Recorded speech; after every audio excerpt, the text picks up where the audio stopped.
Corre el año 2026 y aunque las reposiciones de La Casa de la Pradera siguen emitiéndose en pantallas de todo el globo como un símbolo de inocencia, la verdadera historia de la familia Ingalls dista mucho de ser un cuento de hadas. La realidad tras las cámaras ha estado marcada por giros dramáticos y tragedias que nadie vio venir.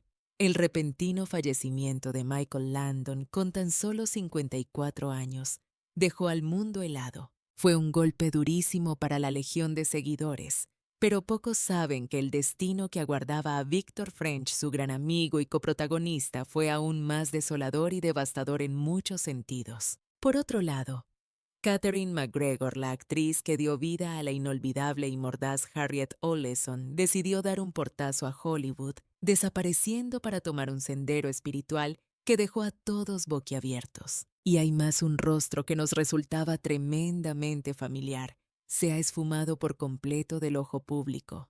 Sin conceder entrevistas, rechazando reencuentros y manteniendo un silencio absoluto que alimenta el misterio. Entonces, ¿qué ha sido de todos ellos ahora que han pasado tantas décadas? Vamos a destapar la verdad. Empecemos con el patriarca Michael Landon, el eterno Charles Ingalls. El legado de Michael Landon en pleno 2026 sigue siendo tan poderoso como complejo. No se le recuerda solo como un actor, sino como una fuerza de la naturaleza en la industria. Para generaciones enteras, él fue Charles Ingalls, el padre perfecto, pero Landon era mucho más que la cara visible de La Casa de la Pradera. Él era el auténtico motor que hacía rugir la maquinaria. Landon no solo actuaba, escribía los guiones, dirigía los episodios y producía la serie, manteniendo un control férreo sobre casi cada aspecto creativo y logístico del rodaje. Sin embargo, en el plató se ganó fama de hombre generoso. Era conocido por repartir los excedentes del presupuesto entre los miembros de su equipo técnico y artístico, fomentando un ambiente que muchos describían como una verdadera familia extendida, aunque bajo sus propias reglas. No obstante, cuando las luces se apagaban y las cámaras dejaban de grabar su vida personal, narraba una historia radicalmente distinta. Se casó en 3 ocasiones y sus relaciones fueron cuanto menos turbulentas. Su segundo matrimonio con Lynn se vino abajo tras un sonado escándalo, un romance con Cindy Clérico, una maquilladora del set mucho más joven que él, quien acabaría convirtiéndose en su tercera esposa. Landon fue padre de 9 hijos, en total formando una mezcla de hijos biológicos y adoptados. Varios de ellos han intentado seguir sus pasos en el mundo del entretenimiento, cargando con el peso de su apellido. Desde fuera, su vida doméstica parecía la estampa del sueño americano, pero tras su muerte comenzaron a aparecer grietas profundas en esa fachada de perfección que tanto se esforzó en mantener. Karen Grassle, quien interpretó a su abnegada esposa Caroline en la pantalla, rompió su silencio años más tarde, acusándolo de ser un hombre emocionalmente manipulador, controlador y muy difícil de tratar en el trabajo. Además, la tragedia golpeó su hogar cuando su hija Cheryl sobrevivió milagrosamente a un accidente automovilístico casi fatal en 1973, un evento traumático. Este suceso lo marcó profundamente en lo personal y fue la chispa que inspiró la creación de su posterior éxito televisivo, Autopista hacia el cielo, donde exploró temas más espirituales. A pesar de su imagen saludable en televisión, Landon era un fumador empedernido y bebía con regularidad, hábitos que eventualmente le pasaron una factura muy cara a su salud. En 1991 recibió el diagnóstico que nadie quiere oír: cáncer de páncreas, que ya había hecho metástasis en el hígado. Lejos de ocultarlo, atribuyó la enfermedad a su estilo de vida y encaró el final con una valentía asombrosa. Tuvo el coraje de aparecer en el show de Johnny Carson para hablar abiertamente sobre su condición, utilizando el humor para desmentir los crueles rumores que publicaban los tabloides sensacionalistas de la época. Falleció apenas 3 meses después, a los 54 años, rodeado por su extensa familia. Hoy sus hijos Michael Jr., Jennifer y Christopher mantienen viva la llama, trabajando activamente en cine y televisión. Pasemos ahora a Karen Grassle como Caroline Ingalls. Karen Grassle, la firme y dulce Ma, que mantenía unida a la familia en la ficción, tiene ahora 84 años y ha transformado públicamente su imagen rompiendo el molde de los valores idealizados del programa. Detrás de esa actuación icónica y serena, se escondía una mujer real, que libraba batallas internas feroces contra el alcoholismo y la depresión severa todo, mientras lidiaba con la política de género de la época. El set de rodaje estaba dominado por hombres y en su autobiografía titulada Luces brillantes polvo de la pradera, destapó la cruda realidad de su relación laboral con la estrella del show. Reveló que Michael Landon, siendo productor ejecutivo y protagonista, a menudo la ridiculizaba delante de todo el equipo, se negaba a subirle el sueldo y fomentaba una atmósfera de club de chicos. Ella tuvo que desarrollar una piel muy dura para sobrevivir en ese entorno hostil.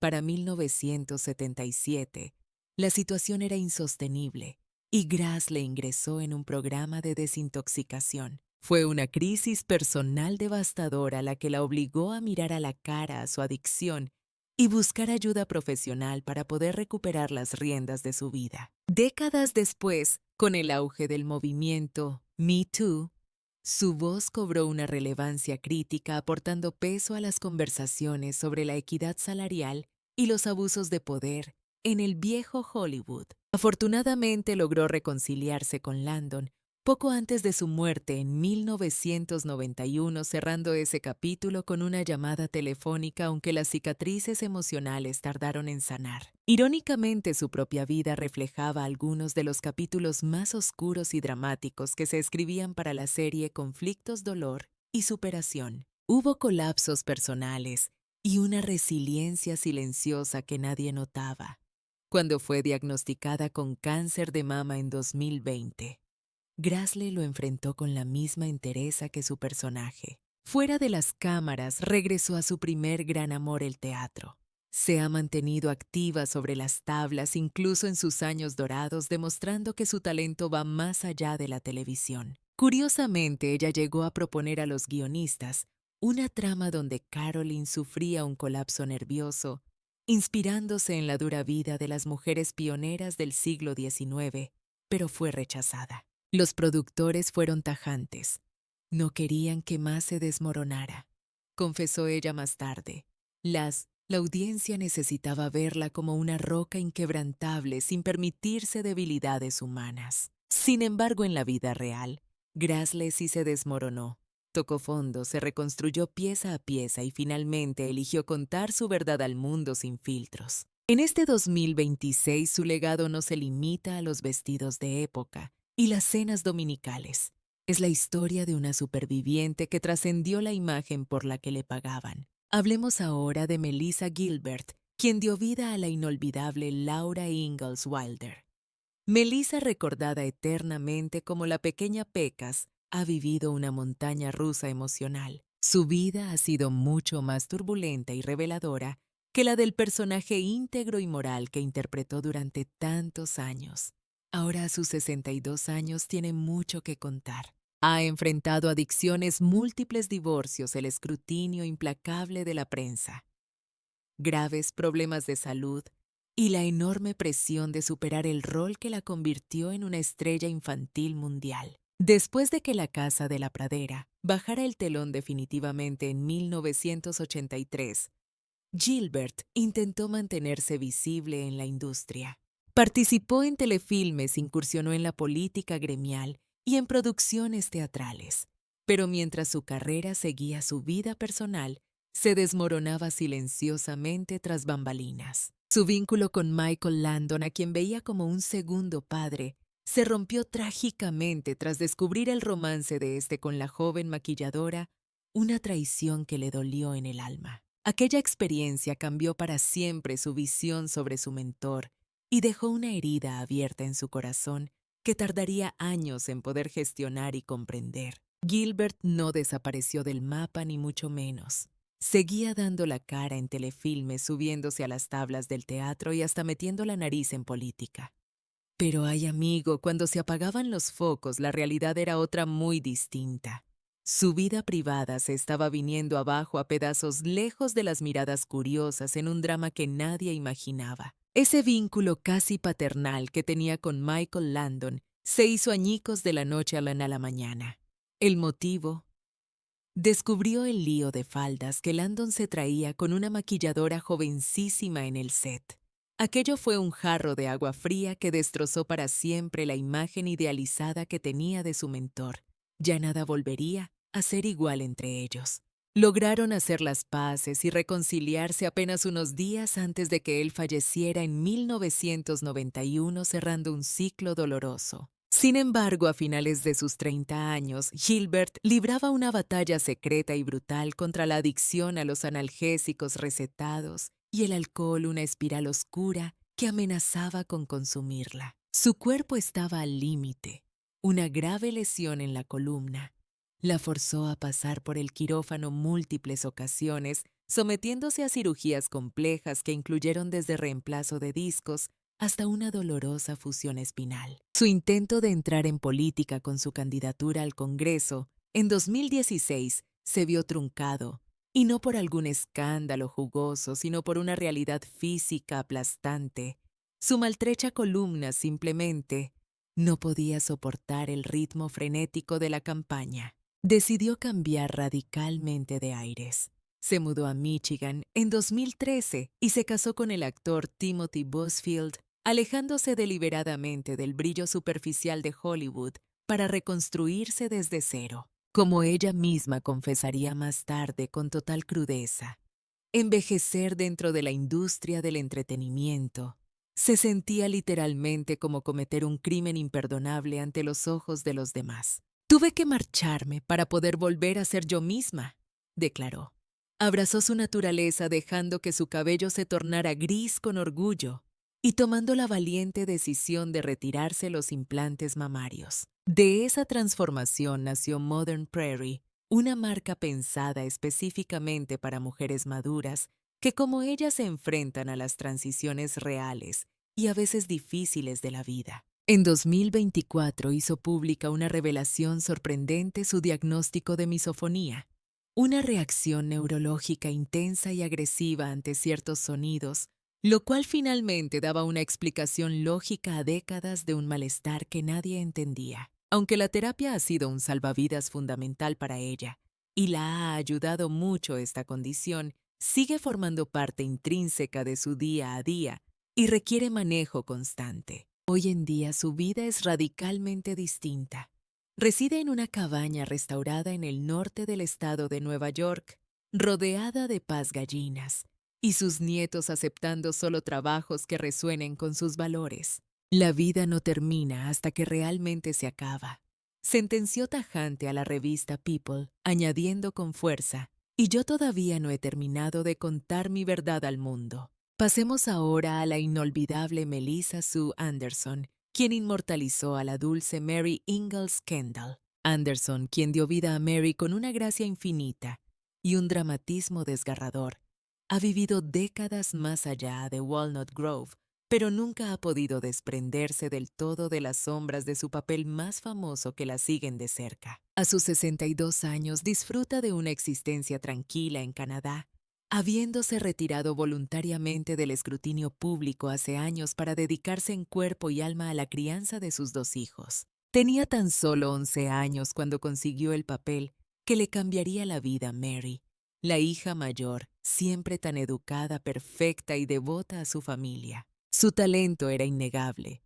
A los 16 años se convirtió en la única integrante del elenco en recibir una prestigiosa nominación al Emmy tras esa temporada desgarradora en la que Mary pierde la vista. Pero los guionistas parecían tener una vendetta contra el personaje y no se detuvieron ahí. La hicieron sufrir un aborto, la muerte trágica de su hijo, un colapso mental severo y un sinfín de desgracias más. Era ciega y sinceramente aburrida, admitiría años después con franqueza. La trama se volvió demasiado culebrón, una telenovela que simplemente ya no podía soportar más. Detrás de las cámaras, la realidad de Anderson era la soledad. a menudo se sentía aislada y se describía como reservada.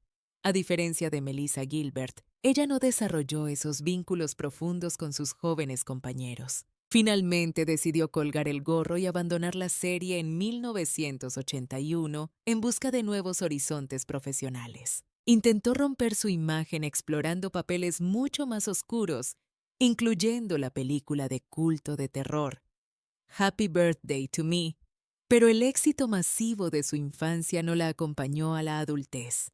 En el plano personal, encontró estabilidad al casarse en 1990 con el productor de televisión, Michael Sloan.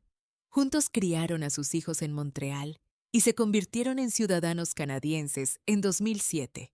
Sin embargo, el destino le tenía reservado un golpe durísimo: la muerte de Sloan en agosto de 2026, una tragedia personal que ha llevado en un silencio conmovedor. Desde aquel momento ha permanecido casi totalmente fuera del ojo público, emergiendo de las sombras, únicamente para conceder entrevistas muy selectas y compartir reflexiones en sus memorias. Curiosamente, Anderson afirmó en una ocasión que sentía mucho más orgullo por su trabajo en la serie The Equalizer que por su famosa etapa en la Casa de la Pradera. Eso lo dice todo sobre su perspectiva.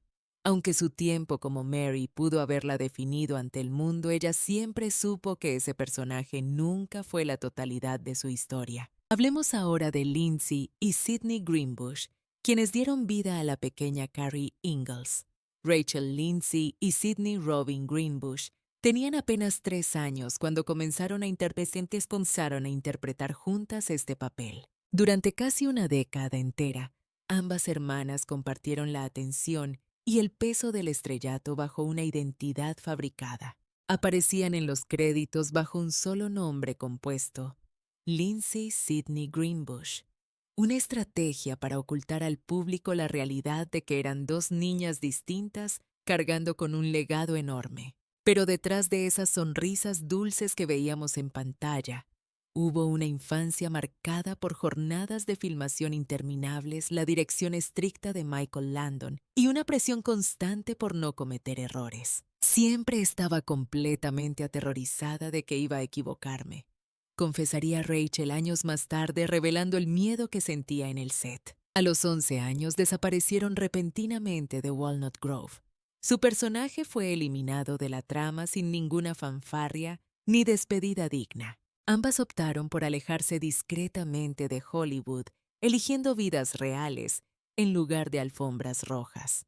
Sydney, por ejemplo, se casó tiempo después con el criador de caballos, Rocky Foster. Pero la tragedia golpeó con fuerza brutal en 2009, cuando él se suicidó, un golpe devastador que sacudió los cimientos de su círculo más íntimo. Rachel, por su parte, protagonizó un romance de película décadas después, al encontrar el amor inesperadamente con un chico al que había conocido cuando eran niños en el set. El destino los volvió a unir 30 años más tarde, y se casaron poéticamente bajo el mismo roble donde se habían conocido por primera vez durante la filmación. Ahora ya en sus 50 años, las gemelas viven una existencia plena y muy alejada de la industria voraz que marcó sus primeros años de vida. Rachel se dedica a entrenar caballos y es mentora de jóvenes boxeadores, mientras que Sydney sigue muy activa y respetada dentro del mundo ecuestre. Aún así, se reúnen para eventos del elenco, convenciones de fans y apariciones ocasionales en podcast, portando la memoria de la pequeña Carrie, con orgullo pero con cierta precaución. Sus carreras como actrices terminaron antes de siquiera llegar a la adolescencia, pero el legado de su participación nunca se desvaneció del todo. Todavía hoy les preguntan constantemente quién fue la que se cayó por la colina en los créditos de apertura. Y ahora hablemos de Dean Butler, el inolvidable Almanzo Wilder. Dean Butler tenía ya 23 años cuando asumió el papel de Almanzo Wilder en La Casa de la Pradera, trabajando junto a una Melissa Gilbert, que entonces era solo una adolescente de 15 años. Su romance en la pantalla trascendió para convertirse en una de las historias de amor más queridas y recordadas de toda la serie. Sin embargo, Butler nunca ha ocultado la verdad detrás de la magia. lo increíblemente incómodas y difíciles que se sentían esas primeras escenas románticas. Años más tarde confesaría que la situación en el rodaje se volvió cuanto menos incómoda y rarísima. Sin embargo, como buenos profesionales, apretaron los dientes y sacaron el trabajo adelante. Teníamos que honrar la historia, dijo poniendo la narrativa por encima de los salseos y tensiones personales. Cuando se cerró el capítulo de La Casa de la Pradera, siguió en el ruedo claro, pero la chispa no volvió a prender con la misma intensidad. Nunca recuperó aquel estatus de superestrella internacional. Se le vio en The New Gidget. Y más tarde asomó la cabeza en Buffy, pero el listón había quedado demasiado alto. Aunque tuvo sus escarceos con los cazavampiros en la ficción, a finales de los 90 decidió que su sitio estaba en la sombra. Hizo un movimiento estratégico y muy discreto para colocarse detrás de las cámaras donde la presión mediática no quema tanto y se vive más tranquilo. Y fíjate por dónde encontró su verdadera vocación, lejos de la actuación pura y dura. Se reinventó produciendo documentales deportivos y le fue de maravilla, sobre todo con esa serie tan longeva Fegerty, que fue un éxito rotundo en el canal de golf. Pero la cabra tira al monte. Con el tiempo, empezó a dirigir retrospectivas y especiales dedicados a los fans de En la Casa de la Pradera. Sin quererlo ni beberlo, se acabó convirtiendo en el guardián de la memoria, el archivero extraoficial de todo el legado de la serie. En el año 2024 se decidió a soltar la lengua y publicó sus memorias tituladas Prairie Man, My Little House Life and Beyond. Un libro donde no se deja nada en el tintero y se abre en canal. En esas páginas reflexiona con una sinceridad brutal sobre lo que significa la fama, el duro proceso de hacerse viejo y, por supuesto, la huella imborrable para bien y para mal que dejó Michael Landon en su trayectoria vital y profesional. No dudó en alabar el genio visionario de Landon al César lo que es del César, pero tampoco se mordió la lengua al hablar de las jerarquías y los juegos de poder que dominaban el rodaje. Puso los puntos sobre las íes sobre lo que realmente se cocía allí dentro. A pesar de los pesares y de los trapos sucios, Butler se ha mantenido firme al pie del cañón. A día de hoy sigue siendo uno de los embajadores más leales y visibles que tiene la franquicia, defendiendo el show con capa y espada allá donde va. Ahora, habiendo cumplido ya los 70 años en este 2026, sigue felizmente casado con la actriz Catherine Cannon.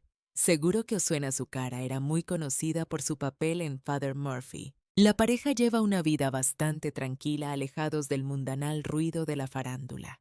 Eso sí, de vez en cuando se dejan caer por alguna convención de fans o conceden entrevistas para mantener viva la llama y hablar sobre el tremendo legado del programa. Butler, hace tiempo que hizo las paces con su destino, sabe que ha aceptado ser el manso para siempre de cara al público. Y aunque ese papel no le catapultó al estrellato masivo de Hollywood, le regaló algo que quizá vale mucho más. Se ganó un hueco permanente e intocable en el corazón de millones de espectadores alrededor del mundo. Y eso es un premio que el dinero no puede comprar. Puede. Como él mismo sentenció una vez con mucha gracia: no fui el galán de Hollywood, pero pude ser el galán de Walnut Grove, y me parece un trato justo, una filosofía de vida envidiable. Hablemos ahora de la inolvidable Catherine McGregor, nuestra querida y odiada Harriet Oleson.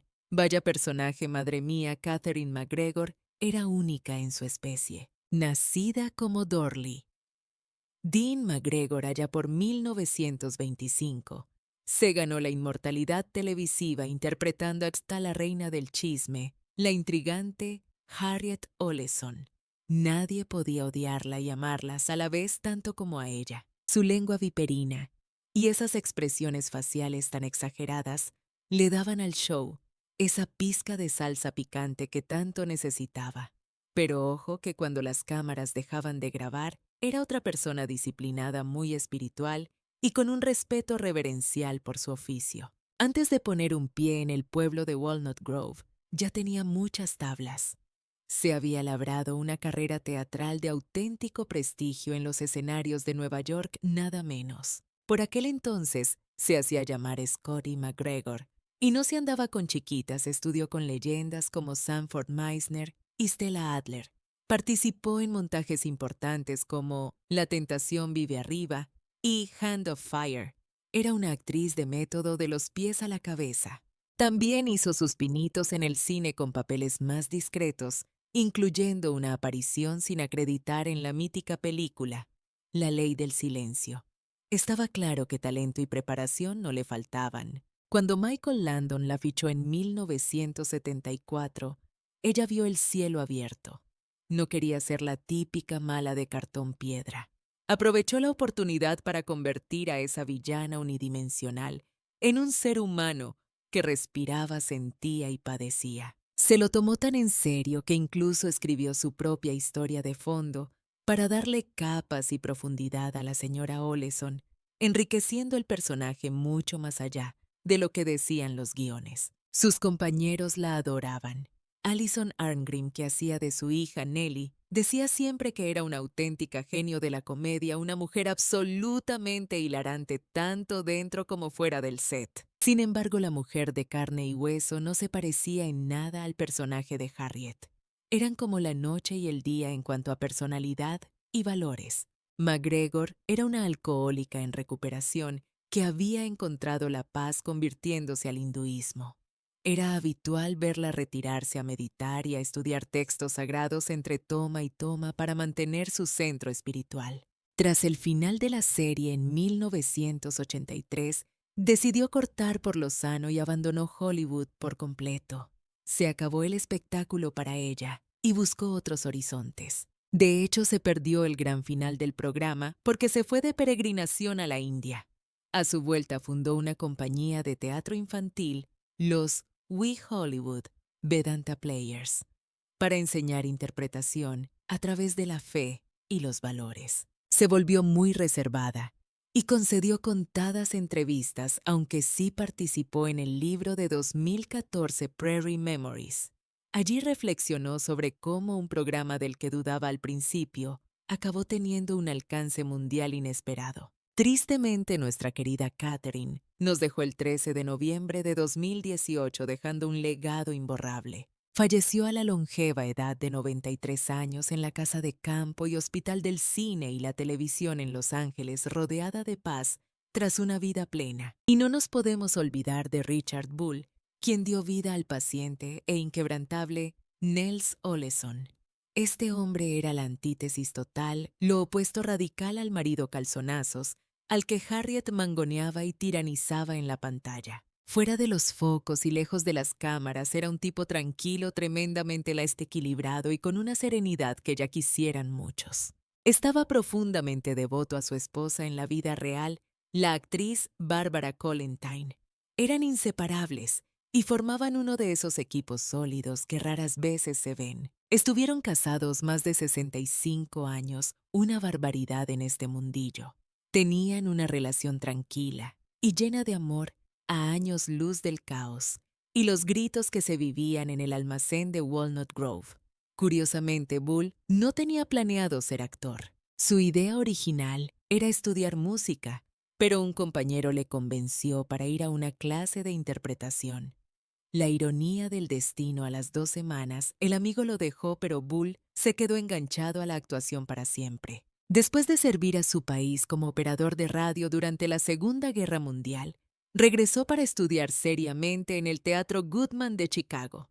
Allí cimentó una carrera sólida y constante, tanto en las tablas como en el cine. Mucho antes de aterrizar en la Casa de la Pradera, ya era un rostro familiar para el público, un secundario de lujo que siempre cumplía. Se dejó ver en producciones de gran calibre como La amenaza de Andrómeda, Infierno de cobardes y la mítica serie Viaje al fondo del mar. Tenía un currículum envidiable antes de llegar al pueblo, pero fue que el papel de Nels Oleson el que le hizo ganarse el cariño eterno de la gente.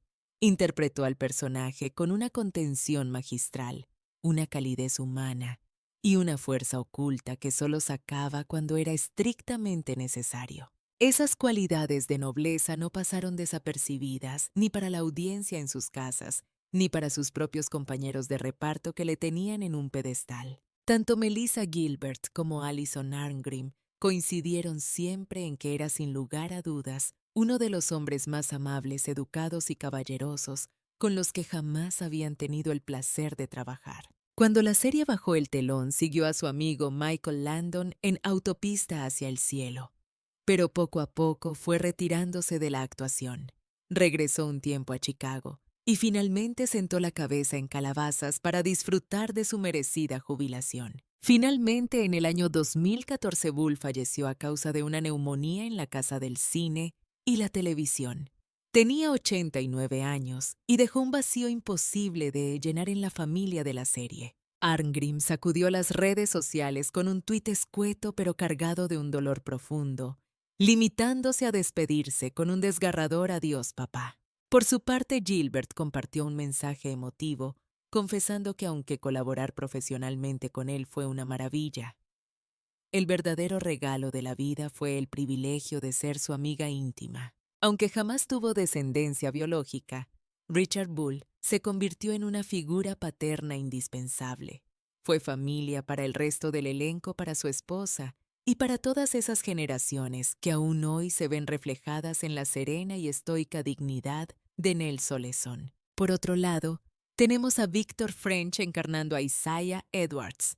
French, conocido cariñosamente como el señor Edwards en La Casa de la Pradera, funcionaba como el verdadero ancla emocional que mantenía a flote la serie. Era un hombre de contrastes fascinantes cuyo exterior rudo y curtido servía de coraza para ocultar unas reservas inmensas de vulnerabilidad y ternura. Sin embargo, cuando se apagaban los focos tras las cámaras, su personalidad resultaba ser todavía más compleja y profunda de lo que mostraba la pantalla. Nacido en el año 1934, se inició en la industria, jugándose el tipo como doble de acción, igual que su padre, aunque su físico pronto le encasilló con la reputación de ser el villano fiable en los westerns de la época.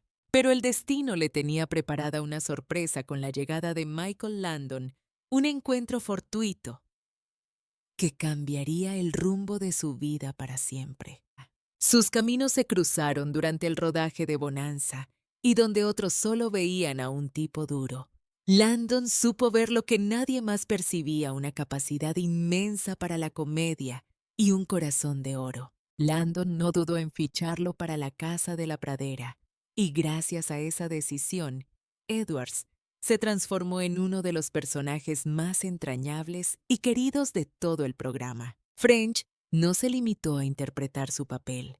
Su talento le llevó a dirigir más de una docena de episodios, siempre abogando por inyectar un mayor realismo y una humanidad cruda en las tramas. Se convirtió en un mentor que ayudó a jóvenes actores como Alison Arngrim a canalizar sus travesuras, diciéndole con picardía: no, eso no basta, tienes que ser peor, sé mucho más malvada. Los resultados de esos consejos fueron sencillamente momentos icónicos que quedaron grabados en la historia de la televisión. Aunque French abandonó brevemente la serie por una disputa contractual, la amistad prevaleció y regresó para luego seguir a Landon en Autopista hacia el cielo, donde su hermandad se profundizó tanto dentro como fuera del plató. El propio French confesó en una ocasión: con una sonrisa pasamos más tiempo juntos nosotros dos que lo que suele pasar una pareja casada. Aquel vínculo se volvió legendario en la industria de Hollywood, pero desgraciadamente la historia de French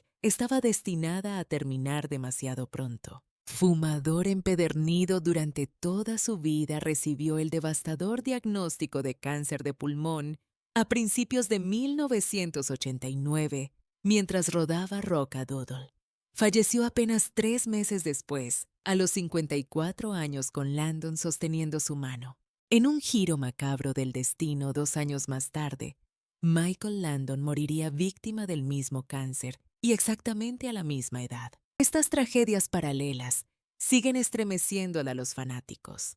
Victor French dejó 3 hijos, un matrimonio roto en la meca del cine y un legado grabado a fuego en los corazones de millones. Él fue sin lugar a dudas el alma áspera y auténtica de La Casa de la Pradera y el hombre que recordó a toda América que incluso las personas rotas, llenas de imperfecciones, pueden alzarse como verdaderos héroes. Puede que los rostros de la familia Ingalls se hayan desvanecido de los sets de televisión, pero su legado perdura en cada camino polvoriento, en cada escena de la escuela y en cada recuerdo que nos regalaron. Algunos de ellos se marcharon prematuramente, dejando un vacío, mientras que otros se alejaron silenciosamente de los focos. Y solo unos pocos permanecen hoy para compartir las historias de esa pradera inolvidable, sabiendo que todos se convirtieron en parte de algo atemporal. ¿Y tú? ¿Cuál de estos personajes dejó la huella más profunda en tu vida? ¿Sigues visitando la serie a día de hoy? Cuéntanos tu experiencia en los comentarios y si quieres más contenido, así no olvides darle me gusta, compartir el video y suscribirte para descubrir más historias detrás de los programas legendarios que marcaron a generaciones enteras.